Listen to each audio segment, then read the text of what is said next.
Welcome, everyone. This is Brian McConnell and Hunter Hartley with Roanoke Community Ecosystems, and we're doing the Google Hangout this morning. Very pleased to be joined by Paul and Schaik. Did I pronounce that correctly, Paul? You can close enough, Van Schaik, but that's close enough. Van Schaik? Van Schaik, like school with a K. Okay, I got it. Thanks. I may be the world's worst with names, so I apologize if you just bear with me. You won't be the first or only one. And also by Raul Quiñones, Rosado, and we'll have an opportunity to allow both Paul and Raul to tell us a little bit more about themselves in just a minute. So let's go ahead and the presentation is entitled Consciousness, Cognition, Learning, and Reflective Practice. I've chosen that title just as a kind of a working title for a paper that I'm currently got in the hopper.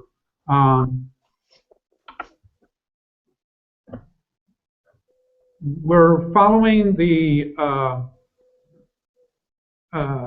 format or the outline that we've developed through MIT's U.Lab hub. So this is and we'll kind of use this presentation outline throughout as we go. I'm currently in the section Introduction of Presentation and Participants.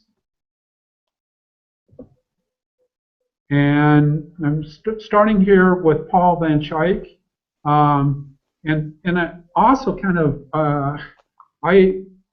this little exercise I was doing yesterday afternoon. I did not realize, quite honestly, in both cases, Paul and Raul, how expansive their respective backgrounds are, and so really what we're showing here on screen for Paul is a bit minimal, and that's an understatement.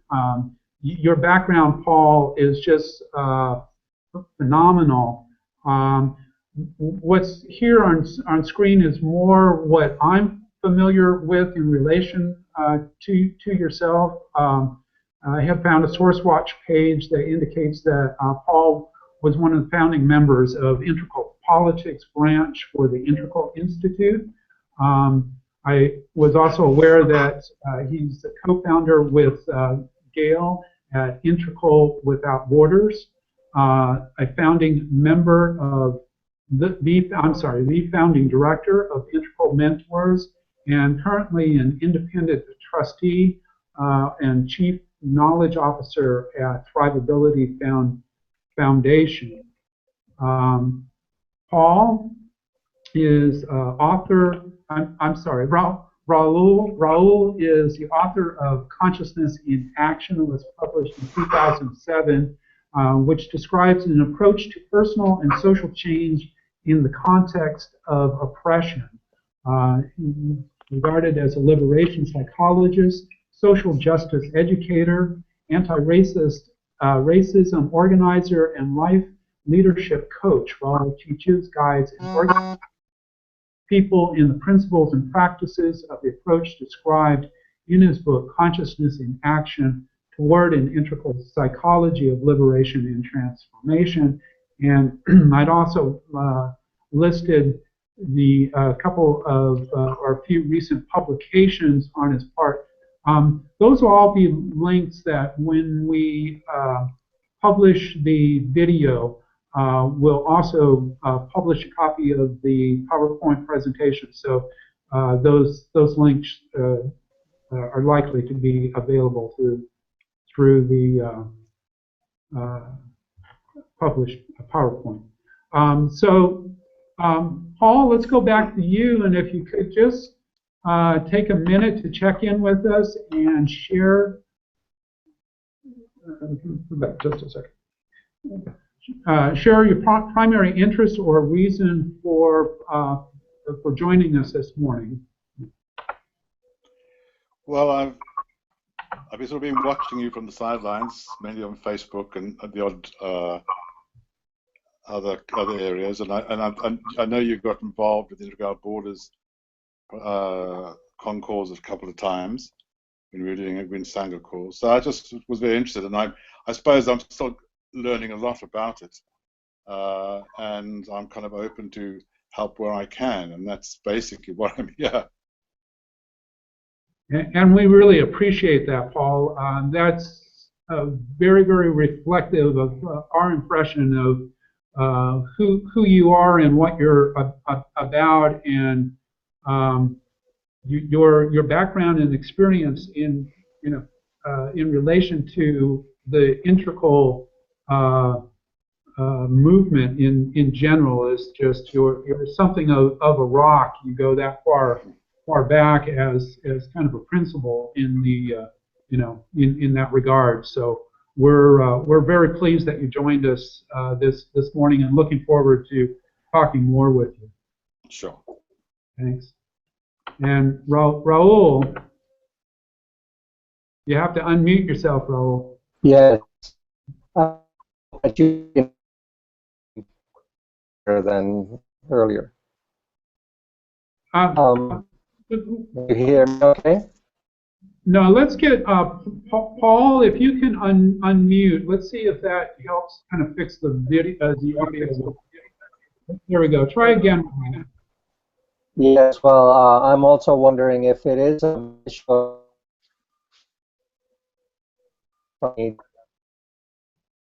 Turn off the camera and just get video. Or we want to try that, or let me know. Are you not hearing me? Raul thinks you should turn the camera off. Yeah. Can you hear me better now? That's better. Okay.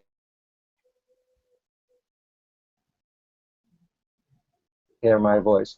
So while looking, I'll mute out the camera, and then you. So yeah, I'm happy to be here. As for your invitation, that now over here, I believe. My interest broadly is in understanding and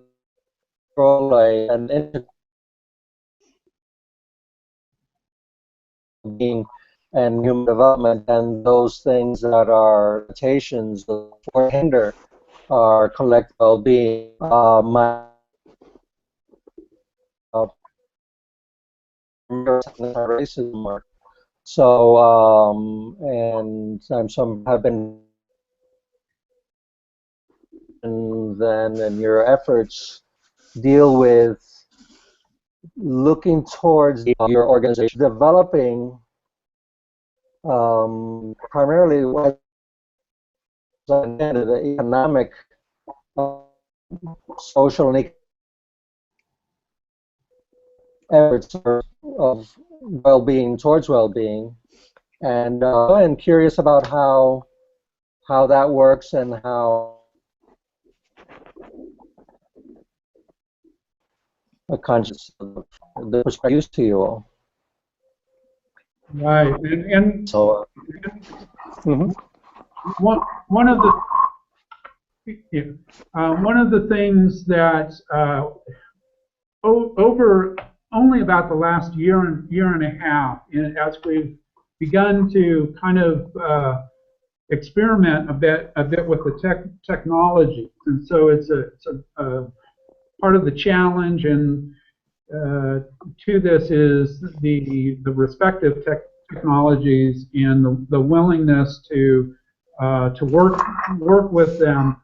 That's something that, quite frankly, Otto Scharmer at MIT has been very, very beneficial in the approach that MIT and the Pleasancing Institute is taking in that work, and aspiring to do it on a global scale, on a global basis. And so the individual practitioners, the local practitioners, effectively end up bearing the responsibility for working with what we loosely refer to as ecosystems and the innovation and design of ecosystems and bearing the responsibility for figuring out how and that's all within the context, as Raul says, of there are economics to it. There are those different dimensions, and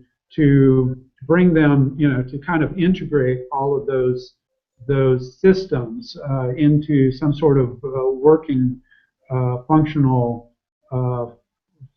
format and mode. So we're also very, very appreciative to you, Raul, for joining us this morning, and we'll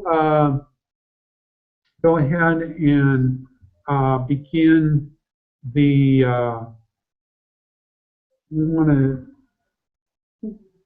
I'm going to check with Hunter.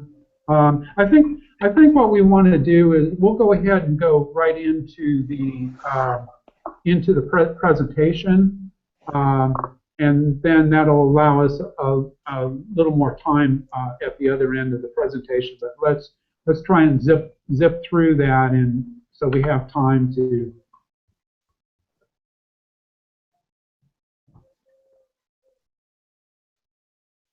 So basically the intention statement is a kind of a series of it takes the approach of an inquiry and with a series of prompts, and we'll just work through those individually. Again, this is the format that we've adapted over the last year and a half in working with MIT and our U.Lab work. So we start with the prompt, what key challenge or question are we currently up against? And I would address that with another question or respond to that with another question. How do we initiate and shape community-based ecosystems that will help generate social and economic equities? And that my sense in Raul's work in particular, that this is something of a focus that we both share, to kind of the prospect of that inquiry or that task it's a bit overwhelming, but in part why I'm so happy that Raul has joined us, because I think that his background will inform our work and through this discussion. So, what we've done here, we've recently formed the 501c6 nonprofit. We initiated the design of that organization primarily as a cooperative, as a community cooperative. It really is, the underlying structure is that, but that organization then is primarily informed through systems thinking and the integral perspective, and we're really integrating into something of a meta-theory perspective those two respective kind of schools of thought. Systems view primarily through Fritjof Capra's work, although there's a tremendous amount of overlap between Capra's systems view, Sharma's youth theory at MIT, Vedanta Shiva, and a number of thought leaders, Vedanta Shiva, Jeremy Rifkin, David Korten. Those are all a publishing group with Barrett Kohler, and virtually working on different pages of the same project in their respective views. So we're looking and entertaining the question about creating a learning environment in which practitioners are effectively able to design their own generative ecosystem prototypes. And this is based upon the ongoing work with MIT as we're preparing beginning September 8th to host our third satellite classroom for MIT and working with local practitioners over the course of eight weeks. And so that's our cooperative has actually adopted a pilot project by the original core group with the Roanoke U.Lab hub and other practitioners here within the city. As a 501c6 nonprofit corporation, its purposes include organizing, coordinating, and otherwise facilitating participatory member and stakeholder relations and conducting various functions, activities, and projects to benefit Roanoke's community and populace. Can you mute Paul, if you will? We're getting. I'm going to have a. Okay. I'm just trying to.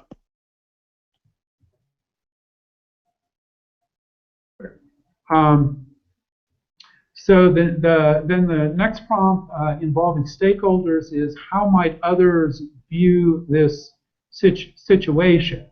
And I respond to that with, again, another question. How do we go about informing the most robust learning environment we possibly can? And so each of these Google Hangouts for us is, like I said, is a bit of an experiment, a bit of a test and next step in that process. We've recently had direct contact with Theo Dawson at Lectica, and we're very excited about the work that she's doing there. What I posted here in the PowerPoint presentation is a slide. It shows a video that Theo had produced entitled "When Testing is Not for Learning: The Story of Sheila and Letty."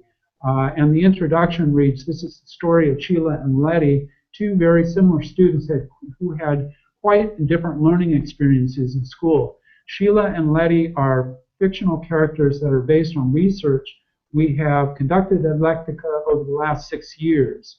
Our research results need to be replicated before we can be certain that our conclusions are valid, but we think the public has a right to know what we've observed, because if our data are correct, our public schools may be pursuing an instructional agenda that's reducing the average child's ability to reach his or her full developmental potential."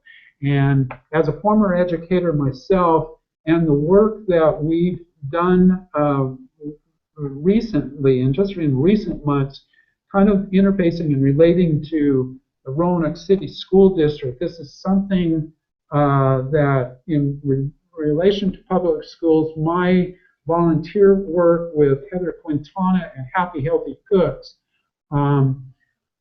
we're really pointing to how effectively our elementary, starting young, second graders with Heather's program and the various modes and means of learning. Theo, works with the idea of what constitutes robust learning, and so for ourselves here in Roanoke, to some extent, we're kind of taking that that same challenge and in trying to incorporate it, aspiring to anyway, in the work that we're doing as well.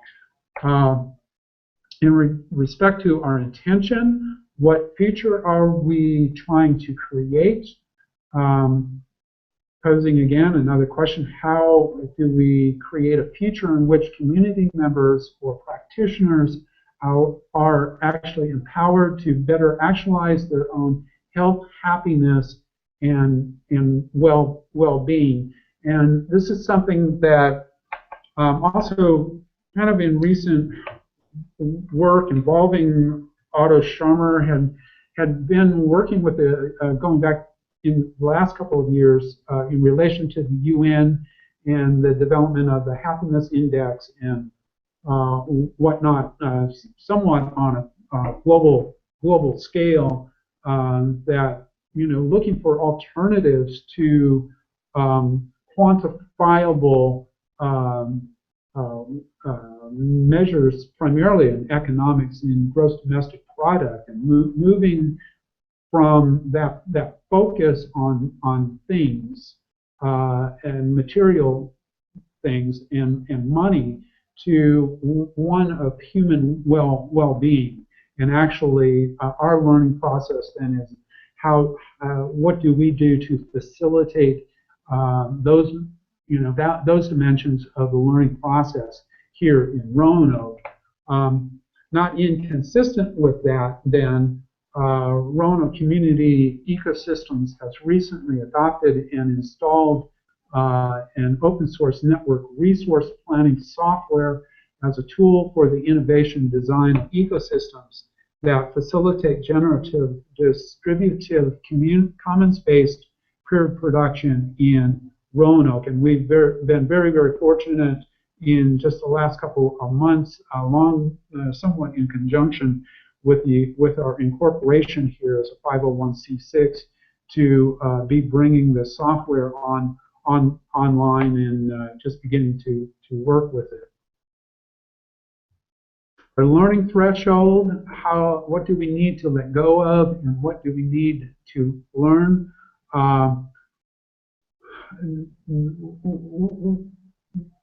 One of the challenges seems to be to learning to let go of the collective habits of thought and action, which tend to reinforce one's grip on the past, and learn to create or better interface with living networks. And so it's really kind of the challenge underlying our learning process.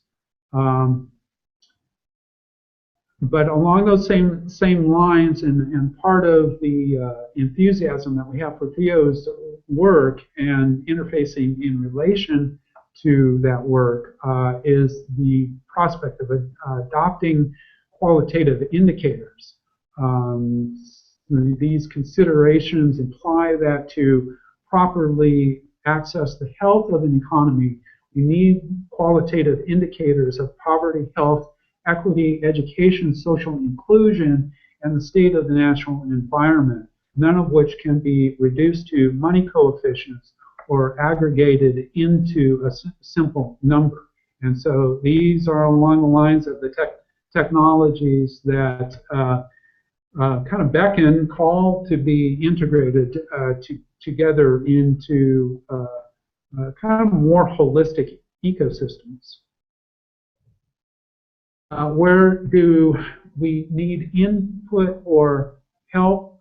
I think our greatest challenge and frustration, to be quite candid, is in how effectively we're able to mobilize community in engagement. And often in our experience in that regard, at this point, it seems all too typically we'll take 2 steps forward, and even recognizing we're not in a position to begin patting each other on the back before the externalities within the environment seem to, make it appropriate to take 1 step back. So that's been our experience. Some of this is, how seamlessly, how fluid is the work that we're doing, and how does that translate into practical conscious experience, almost